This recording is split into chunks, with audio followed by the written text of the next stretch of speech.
This is Kardec Radio bringing you the talk, the dynamics of our sixth sense, psychic and mediumistic phenomena in the light of Spiritism, given by Divaldo P. Franco, Brazilian medium and speaker. This partial audio recording will cover Chapter 8, Paranormality. Enjoy. We also showed you Sai Baba in the video. I had an invitation to go to Bangalore, India. I went there and had the pleasure of meeting him personally. We had a 2-hour meeting. I have been reading some news about him on the internet. That is very bad. It doesn't change my conception that I have of him. There will always be people who will speak ill of others. If anyone saw Jesus before Pontius Pilate, they may look at him as somebody that was defeated, but nevertheless, he was a victor. Pontius Pilate represented Caesar, and they both ended up in history being monsters. Jesus represented God and parted the history of humanity in the time before him and in the time after him. So as mediums, we should not be surprised when they speak ill of us. There will always be someone who will not like us and will react by lying about us. Let's not worry about it. Lies do not erase truths. Let's continue our work for the ideal. Sai Baba is not a medium. Technically speaking, he is just a paranormal.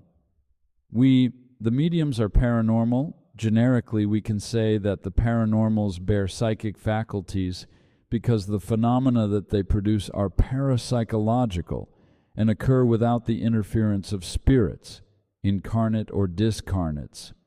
Despite the fact that Sai Baba is surrounded by happy spirits, he can make those phenomena happen depending solely on his will. It is the Psi Kappa phenomena as described by parapsychology.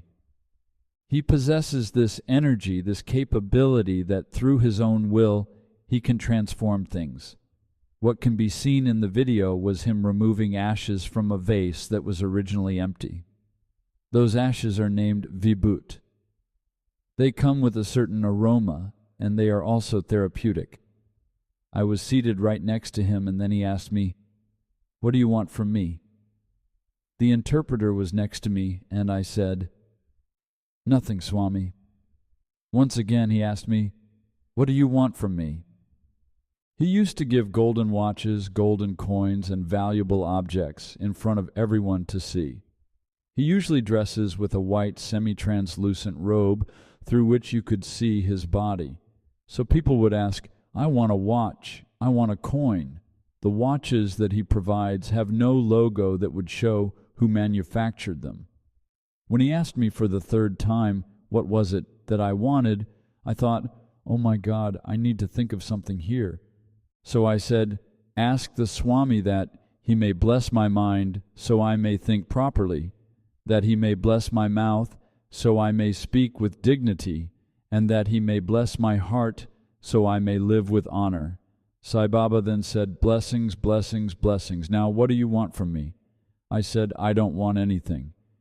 He placed his finger here on my chest and asked, "What about your heart?" Then, at that moment, I remembered that I was ill. He said, "Blessings." I never again felt angina. It has been 20 years. So he is a Psi Kappa paranormal. We, mediums, are Psi Theta paranormals because Theta is the first letter of the Greek word thanatos, which means death. Parapsychologically, we are Psi Thetas. Very elegant, isn't it? Someone approaches and asks you, "What are you?" You may say, "Psi Theta." The only risk is if some people understand it as psychopath. It is much better to say medium, channel, or divine channel. The materializations in Chico Javier's house happened through Francisco Peixoto Lins, often called Peixotinho, also a great medium and a great friend of mine. The medium Peixotinho used to materialize all these spirits with great luminescence. This medium had asthma and always had a pump to help him breathe better. His specialty as a medium was to heal asthma in others. Mediumship is peculiar in that way. When the people were healed, they would write to him saying, "I am coming to visit you," and he would say, "Please don't come. Otherwise the asthma will return to you." And those people who asked why he had not healed himself, he instructed me to say that it was because of his karma. We have trials and tribulations to go through. To be a medium is like carrying an invisible cross on our shoulders. You are not a medium just for fun. We cannot use this really noble faculty for futile things. It would be the same thing as using your intelligence just to play games. Intelligence was made for much greater things. It is the same way with mediumship. A medium is somebody who can actually have two reincarnations during one lifetime. On one hand, a medium faces the struggles and successes of ordinary life. On the other hand, there is the mediumistic work that he is to carry out at the same time. Through this work, he is rectifying certain debts from the past and gaining new titles of spiritual enrichment. Regarding automatic writing with the eyes closed, it's quite fascinating that the spirits seem to form a line as if waiting their turn. Each one delivers a message, much like taking turns in a phone booth, and then steps aside for the next spirit to take over.